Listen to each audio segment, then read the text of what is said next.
चलते हैं रफ़ी साहब की तरफ। जी रफ़ी साहब, आप माशाल्लाह पिछले 40-45 साल से इस दुबई फील्ड में में ही काम कर रहे नहीं, हैं, दुबई बिजनेस में कर रहे 25 ईयर्स से हूँ, इस हैं। ओके। फील्ड में मैं 45 ईयर्स से हूँ। अच्छा, मैं चाहूँगा कि आप माशाल्लाह क्योंकि फिश एक्वेरियम का काम करते हैं, तो क्यों ना कि आप पाकिस्तान में भी इस फील्ड के मुतलिक कोई इंस्टीट्यूट है या होना चाहिए, या क्या आप हुकूमत को चाहेंगे या लोगों को चाहेंगे कि इसमें स्कोप है अगर ये बिजनेस करना चाहें तो?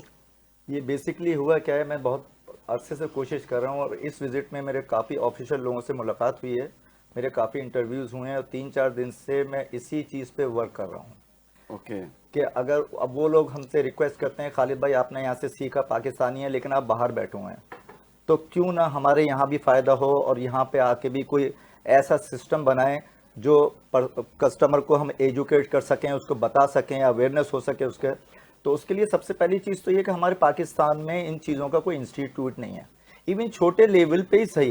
कि person can acquire the knowledge proper, कि जो भी उसको सीखने का एक कोई भी काम हम करते हैं तो उसको हमें एक तजर्बा चाहिए सीखने के लिए, तो वो हमारे यहाँ ऐसा इंस्टीट्यूट है नहीं, जो कि सबसे बड़ी कमी है। और मेरी हुकूमत पाकिस्तान से और पाकिस्तान में भी ख्वाहिश ये है कि कोई ना कोई ऐसा इदारा बनाए ज़रूर जो हर चीज़ के बारे में एक इंस्टीट्यूट बनाए, जहाँ पे